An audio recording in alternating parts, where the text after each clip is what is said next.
So we started on the topic of generating revenue from our content and from our readers specifically. The next two sessions, quick fire, 15 minutes each and 5 minutes for questions, all about how to do subscriptions better. So if you've come here thinking, well, I really ought to be doing better in terms of generating revenue from my readers, my viewers, my audience, this is the right time. If you're ever going to ask that question, now is your moment. So I mentioned two presentations. In a while we'll have Jeff Ramsey from eMarketer in the USA. But right now, in the first of our two presentations on subscriptions, please welcome the Chief Marketing Officer and Managing Director for Circulation at The Economist, Michael Brunt. Michael.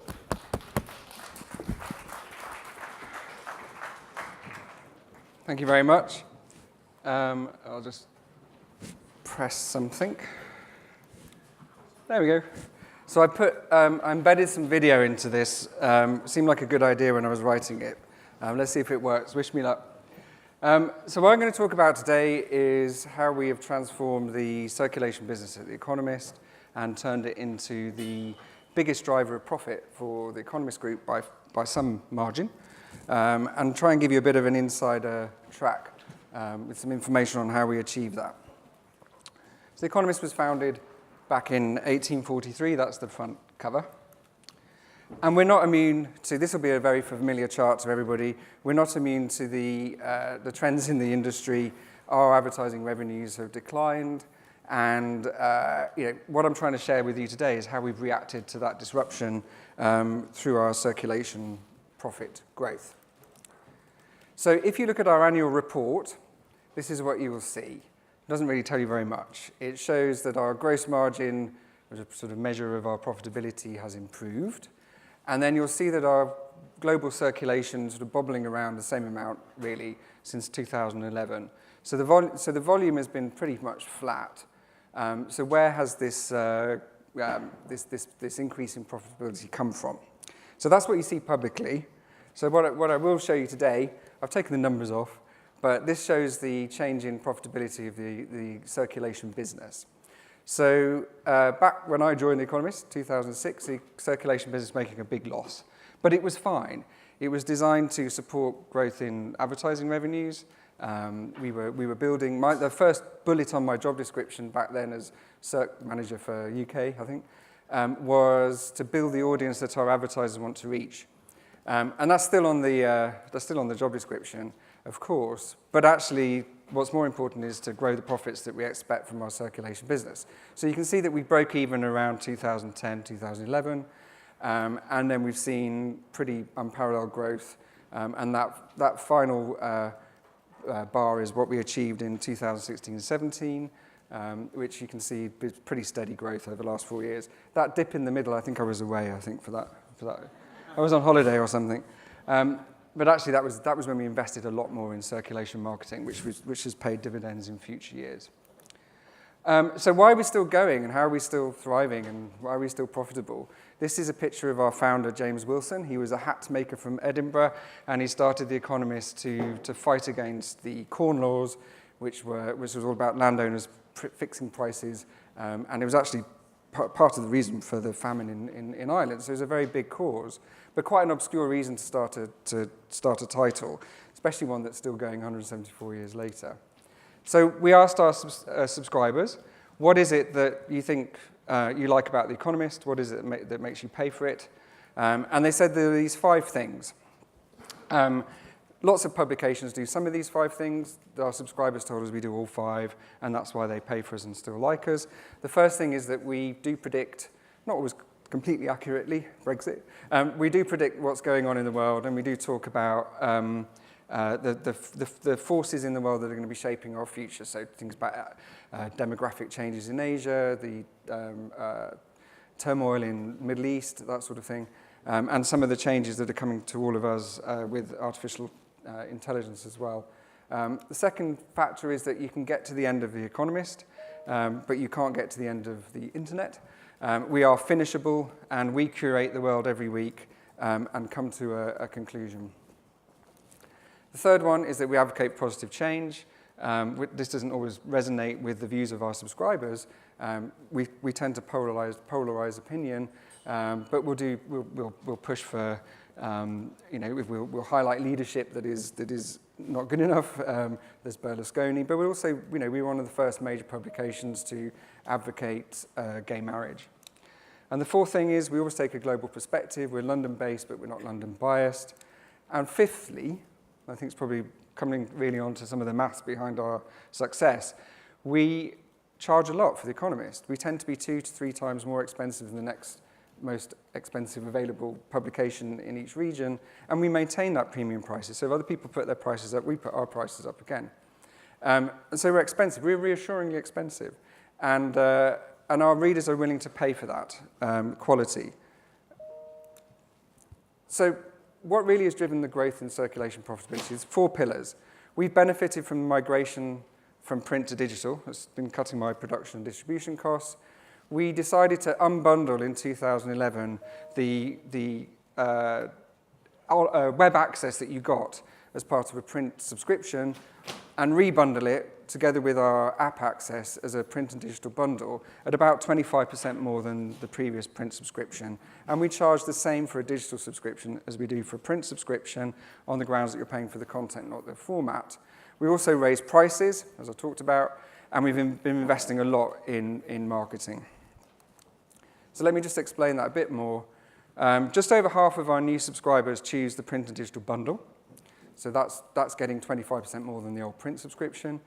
And then of the remainder, so the 23% there digital are basically choosing paying for something the same as a print subscription, but we don't have the costs associated with it, so that's more efficient.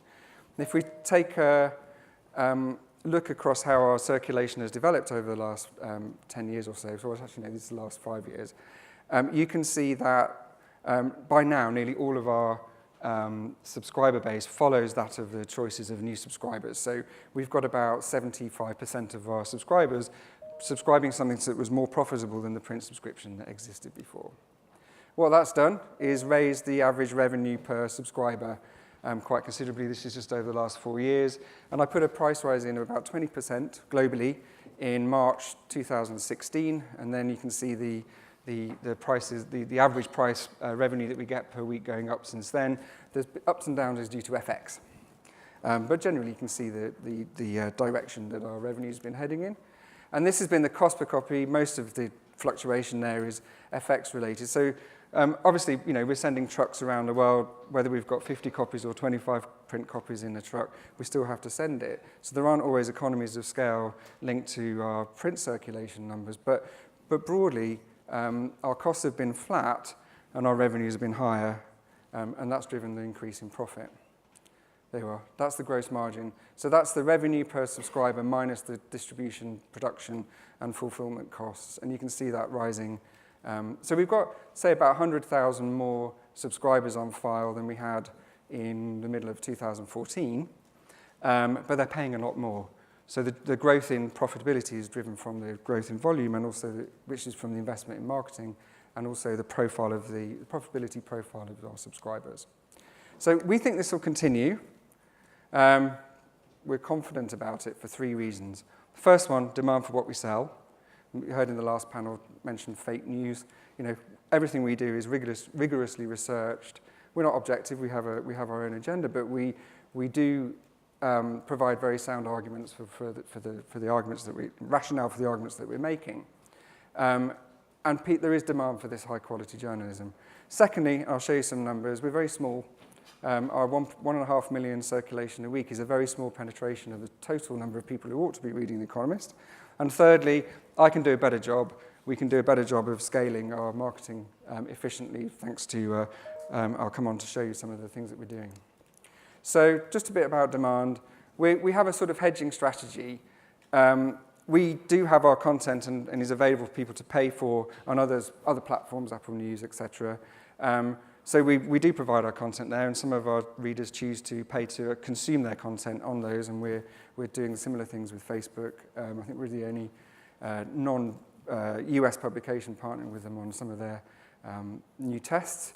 And then secondly, the other thing which we're hedging is that there may be a return away from the sort of aggregated platforms and towards branded content on the platform of that publication. So we're doing both really. So we call it our hedging strategy. Second thing which is important is the price elasticity of our subscribers. So we've done a lot of research into this. We do a lot of testing. And we find that you can increase the price up to a certain point and you won't see a corresponding decrease in volumes. There is a decrease in response rates and there is an increase in churn when you put prices up. But it makes more money up to a certain point. If you raise the price over a certain point, which we found to be about 20% or so, then you get a decline in volumes that means that it negates the benefit of the extra revenues. We've also found that every time you put the price up, there will be a decrease in volumes. It doesn't really matter whether you put price up 5% or 20%.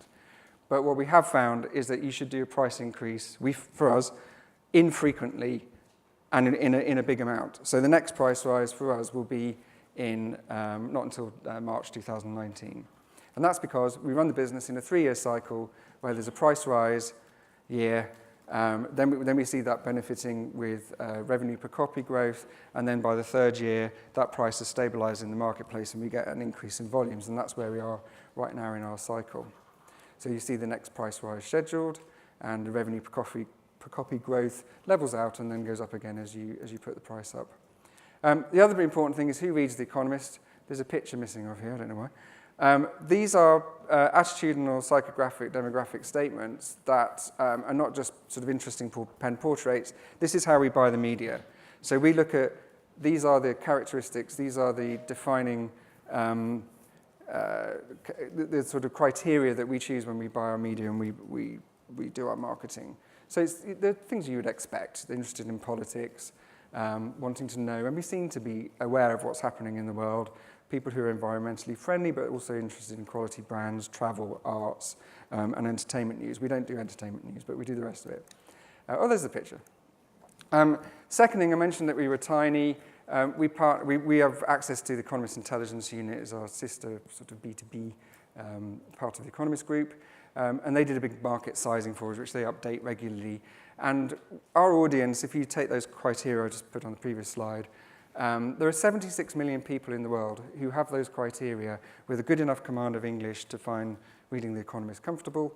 And it's growing. It's growing because of increase in globalization, increase in English language, and higher education levels. So we're in a situation where every morning when I wake up, our target audience is slightly bigger than it was the day before, which is very nice.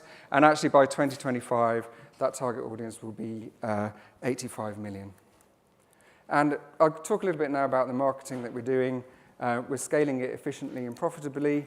So this is how we used to do our marketing. You see a lot of posters across the tube. There's one here in Washington.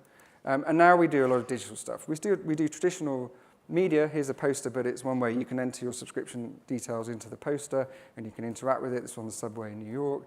And these are TV commercials that we beam individually into specific set-top boxes that meet the criteria of our globally curious audience. That's a very efficient way of bringing in new subscribers. And hopefully this will work.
shameless plug at the bottom. That's where we run the creative effectiveness for that, which is good.